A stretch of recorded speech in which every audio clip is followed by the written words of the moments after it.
ఈయన ఇది వరకు కూడా ఇదే విధంగా ఉన్నారు, ఇప్పటికీ ఒకటే విధంగా ఉన్నారు. ఆయన ఇది వరకు ఏం చేశారో ఇప్పుడు మళ్ళీ అది చెయ్యబోతున్నారు. ఆయన ఎంత మంచివాడో అంత తీర్పర్యాయి కూడా ఉన్నాడు. తీర్పుకు ముందు రాబోయే ఉగ్రత ఆపడానికి ఆయన ఒక స్వరాన్ని పంపిస్తాడు. అప్పుడు ఎవరైతే వాళ్ళ తప్పులు వాళ్ళు ఒప్పుకొని పశ్చాత్తాపడతారో ఆ ప్రళయము నుంచి దేవుడు రక్షించేవాడై ఉన్నాడు. ఒక దేశంలో ఇది వరకు అన్నమాట, అంటే ఈ భూమి ఒకసారి అంతమైపోయి మళ్ళీ మొదలైంది అని బైబిల్ చెప్తుంది. ఎప్పుడు అంతమైపోయిందంటే ఎప్పుడైతే భూమి మీద పాపం విస్తరించిపోయి కుడి ఎడమలు తెలియకుండా పాపం ఎప్పుడైతే భూమి మీద విస్తరించేసిందో అప్పుడు దేవుడు ఒకసారి దీన్నంట ముంచి వేశాడంట. ఏం చేశాడు? ఎప్పుడు పాపము విస్తరించిపోయినప్పుడు ఏం చేశారండి?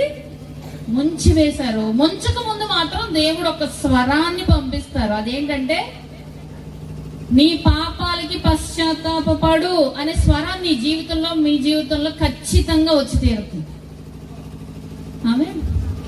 ఆ స్వరానికి లోబడేప్పుడు వారు ఆ తీర్పు నుంచి తప్పించుకుంటారు. ఆమేన్. నోవాహు అనే ఒక వ్యక్తి అలాగే ప్రళయానికి ముందు రక్షించబడ్డాడు.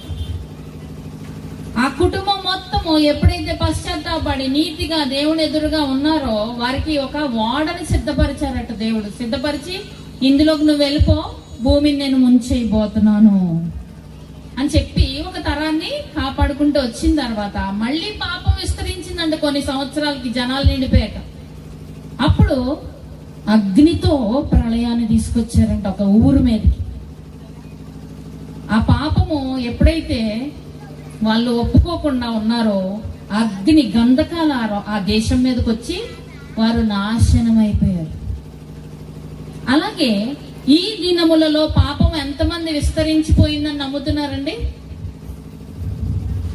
పాపం పెరిగిపోయిందా లేదా? లోకంలో పాపం పెరిగిందా లేదా? అందరు చేయొత్తాలి నిజంగా నమ్మిన వాళ్ళు. ఎస్, మన చిన్నప్పుడు ఇంత దారుణాలు ఎక్కడ మనము వినలేదు, చూడలేదు కూడా. మన చుట్టుపక్కల ఒక అమాయకత్వంతో ప్రేమానురాగంతో ఎంతో కొంత ఈర్ష్యద్వేషం ఉన్నా మంచితనాన్ని వదులుకుండా తప్పు మాటలు మాట్లాడకుండా.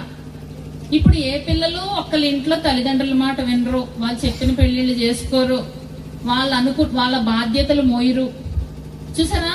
అంతేకాకుండా సినిమాలు షికార్లు ఎలా పడితే అలా నోట్లోంచి బూతులు, తల్లి తండ్రి లేదు అన్న బూతులు, ఎంత పాపపు మాటలతో అన్ని అశ్లీలమైనవి పాపంతో నిండిపోయింది దేహము, కళ్ళు, లోకము, ఇల్లు కూడా సిగ్గుపడట్లేదు. అందరూ కూర్చొని పాపపు సినిమాలు, పాపపు లోకపు మాటలు మాట్లాడుకోవడానికి కదా. పాపం పెరిగిపోయింది